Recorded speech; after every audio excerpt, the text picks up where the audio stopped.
Art exists in many cultures around the world, but the history of Western art, the one that influenced what we see in museums, posters, and even design today, doesn't begin in cave paintings or in Native American totems. It begins in ancient Egypt, around 5,000 years ago, in the Nile Valley. That's because Egyptian art started a chain of influence. The Greeks learned from the Egyptians, and later, we all learned from the Greeks. So, understanding Egyptian art helps us understand the roots of the art we see today. When we think of Egypt, we often imagine the pyramids, massive stone structures rising from the desert.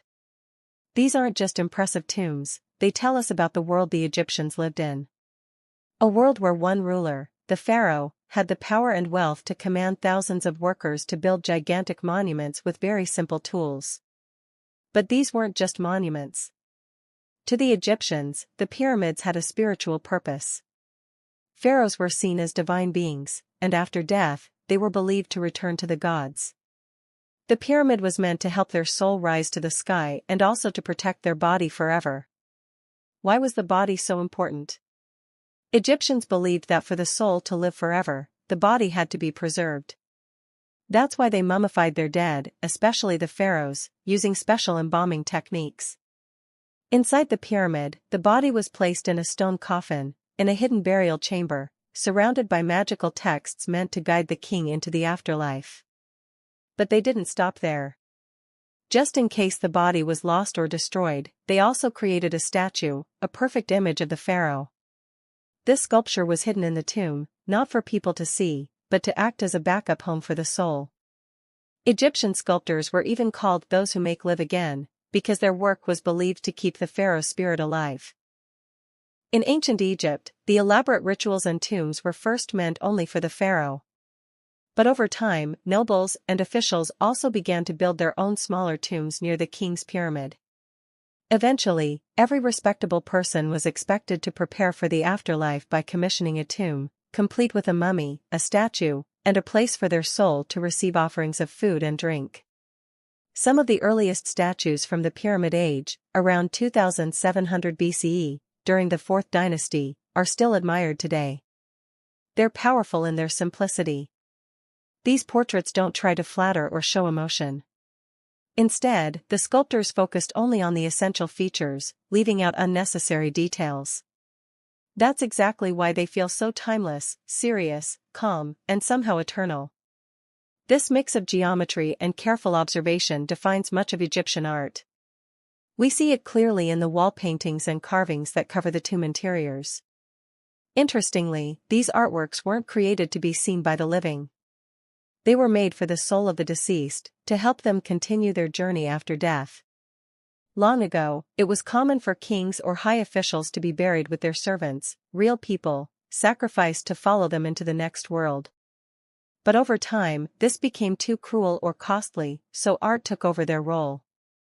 Paintings and sculptures of servants and workers were placed in the tomb instead, to serve the soul in the afterlife. For us today, these scenes give us a glimpse into daily life in Egypt thousands of years ago, farming, fishing, feasting. But their style may seem strange at first. That's because Egyptian artists didn't aim to make things look realistic the way modern artists do. Their goal was to make everything clear and complete, not beautiful. They followed strict rules, everything had to be easily recognized. Instead of drawing from life, they worked from memory, using formulas. Imagine it more like making a map than painting a picture. So, if they painted a garden, the trees might be shown from the side, because that's the best way to recognize their shape, while the pond is drawn from above, so you can see its outline. Birds and fish are shown from the side too, even if they're supposed to be in the water.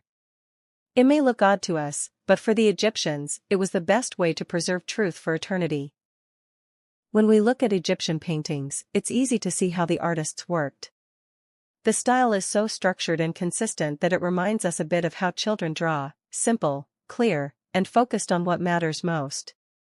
But for the Egyptians, this wasn't a childish approach, it was a very conscious artistic system, used with precision for thousands of years. Each part of the human body was shown from its most recognizable angle. The head is drawn from the side because the profile is easiest to recognize. But the eye? It's shown from the front, because that's how we usually imagine it. The shoulders and chest are seen from the front, while the arms and legs are drawn from the side, especially when they're in motion.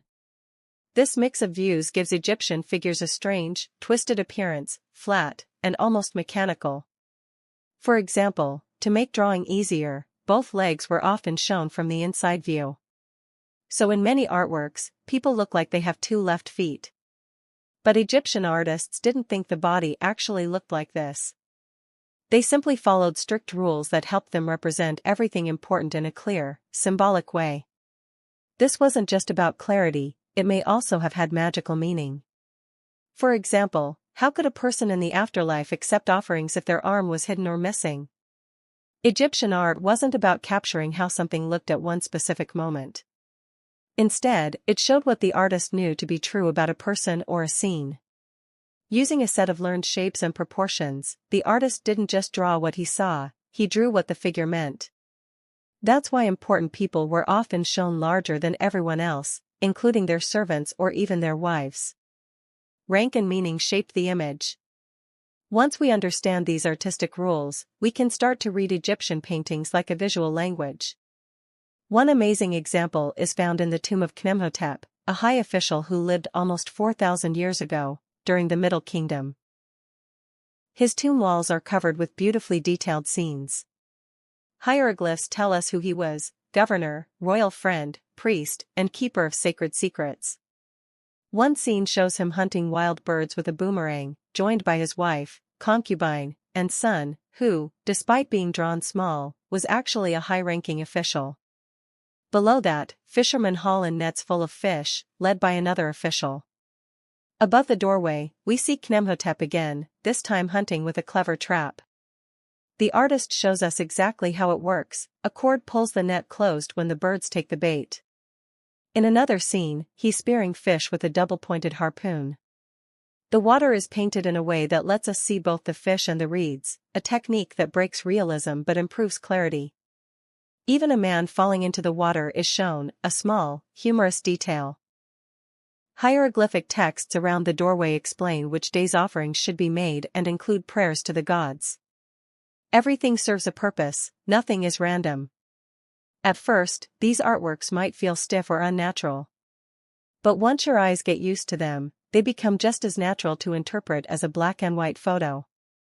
In fact, there's something brilliant about this system. Nothing is out of place. Every figure, every object has a clear role. If you try copying one of these primitive images yourself, you'll see how hard it actually is. Even a tiny mistake ruins the balance of the entire composition. That's because Egyptian artists followed a strict grid system. First, they drew straight guidelines across the wall, then carefully placed each figure with geometric precision. And yet, for all that structure, they still paid close attention to nature. Every bird, fish, and insect is so accurately drawn that modern scientists can still identify the species. These weren't just decorations. They were a blend of order, meaning, and nature, created to help souls live forever, and to tell us, thousands of years later, how they saw their world. One of the most fascinating things about Egyptian art is how everything, statues, paintings, even buildings, follows the same set of rules. It's as if all their art obeyed a single invisible law. We call this unity of design a style. Now, it's hard to describe exactly what a style is using words, but once you see it, you recognize it instantly. Egyptian art has a strong sense of balance and a strict, quiet elegance. This didn't happen by chance. From a young age, Egyptian artists were trained to follow strict rules. For example, seated statues had to place their hands on their knees, male figures were painted with darker skin than female ones, and gods were always shown in very specific ways. Horus had a falcon's head, Anubis had the head of a jackal. Artists were also expected to learn beautiful writing and carve hieroglyphs with precision. Originality wasn't the goal. In fact, the best artist was the one who could match the style of past masters. This is why Egyptian art remained almost unchanged for over 3,000 years. While the subjects might have changed over time, the way people and nature were depicted stayed the same. But one man broke the rules, Pharaoh Amenhotep IV, also known as Akhenaten. He came to power during the 18th dynasty, after a time of war and upheaval. Akhenaten was a religious rebel. He rejected Egypt's many traditional gods and chose to worship only one deity, Aten, the sun disk. He changed his name to reflect this belief and moved the royal court to a new city called El Amarna, far from the old temples and priests. The art from his reign shocked the people of his time. It broke away completely from the rigid, formal style of earlier pharaohs. Instead of majestic, stiff portraits, Akhenaten was shown in tender, human scenes, holding his daughter on his lap, walking in the garden with his wife, or leaning on a cane. Some sculptures even showed him with exaggerated, unusual features, perhaps to emphasize his human frailty, or maybe to highlight his divine uniqueness as the chosen prophet of Aten. His son, the famous Tutankhamun, came after him. When his tomb was discovered in 1922, some of the treasures inside still carried that new, softer style from Akhenaten's time. On the backrest of Tutankhamun's throne, for example, we see him sitting casually, while his wife gently places a hand on his shoulder. Above them, the sun god Aten sends down rays to bless the royal couple. This warmth and intimacy would have shocked traditional Egyptian artists. But it shows how powerful an idea can be even in a world so rooted in tradition. Akhenaten's reforms may have been inspired by foreign art styles. Around this time, on the island of Crete, artists were already painting lively, natural scenes full of motion and grace. When archaeologists uncovered the Palace of Knossos, they were amazed by how fluid and elegant Cretan art was, and this was over 1,000 years before our era. Similar artistic breakthroughs were happening in mainland Greece too. A Mycenaean dagger, for example, shows wild animals drawn with a sense of movement that would have amazed Egyptian craftsmen, if they had been allowed to break the rules. But this moment of freedom in Egyptian art was brief. Even during Tutankhamun's lifetime, the old gods and old rules were brought back. The brief window that Akhenaten opened to the outside world, creatively and spiritually, was quickly closed. The traditional Egyptian style continued for another 1,000 years, just as it had for the 1,000 years before. Most of the temples and statues we see today come from this later period. New themes were introduced, but the core style, the way people, gods, and the world were represented, remained locked in place. When we think of ancient civilizations, Egypt often comes to mind first. But Egypt wasn't the only great empire in the ancient Near East. There were others, like Babylon, Assyria, and Sumer, all located in a region the Greeks later called Mesopotamia, meaning the land between two rivers, the Tigris and the Euphrates. You might wonder, why do we hear less about Mesopotamian art than Egyptian art? A big reason is simple: they didn't have stone. Most buildings were made of baked clay bricks, and over thousands of years, those structures crumbled into dust. Stone was used rarely, even for sculpture. Because of this, very few artworks survived from early Mesopotamian times. But there's another reason too. Unlike the Egyptians, Mesopotamians didn't believe the soul needed the body or a statue to survive in the afterlife. While Egyptians preserved their dead with care and filled tombs with art, Mesopotamians didn't have that same religious focus. Back in ancient Sumer, in the city of Ur, royalty was sometimes buried with their families, servants, and belongings, in what seems a brutal tradition to us now. Still, some tombs have been discovered recently, giving us a glimpse into that world. At the British Museum, you can see objects from these ancient graves, beautifully crafted and full of detail, showing that even in a harsh culture, art and skill thrived. One example is a harp decorated with fantastic creatures, part animal, part mythical beast. They almost look like something out of a fairy tale. These creatures weren't just decorative, they likely had deep meaning in Sumerian mythology. And the symmetry in their designs shows the Sumerians had a strong eye for balance and design. Even though Mesopotamian art wasn't made for tombs, art still played a major role in their culture, especially for celebrating military power. From early times, kings ordered monuments to show off their victories. On one relief, for example, a king is shown crushing his enemies underfoot while others beg for mercy. This wasn't just about bragging. People at the time may have believed these images held real power, that as long as the king was shown defeating his enemies, the enemies would stay defeated. Later on, these carvings evolved into full-blown military storyboards, almost like a graphic novel on stone. One of the most detailed examples comes from Ashurnasirpal II, king of Assyria in the 9th century BCE, just after the time of the biblical King Solomon. His palace walls, now preserved in the British Museum, are covered in carvings that show his army in action, crossing rivers, attacking cities, camping, eating. It's like watching a 2,000-year-old war documentary. The style of these carvings might remind you of Egyptian art, but with a bit more motion and less stiffness. And while the scenes are full of violence, fallen soldiers and wounded enemies, there's one thing missing: no injured Assyrians. Not even one.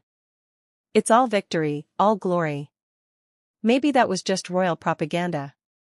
But it's also possible the Assyrians still believed in the magical power of images. Perhaps they avoided showing wounded Assyrians because they feared it might make them appear vulnerable, or even become vulnerable. Whatever the reason, this style of storytelling through images, where the winner is always strong and the loser is always weak, lasted for centuries. In many ancient cultures, simply showing a ruler's power was enough. The battle didn't need to be explained, the enemy would just vanish like leaves in the wind.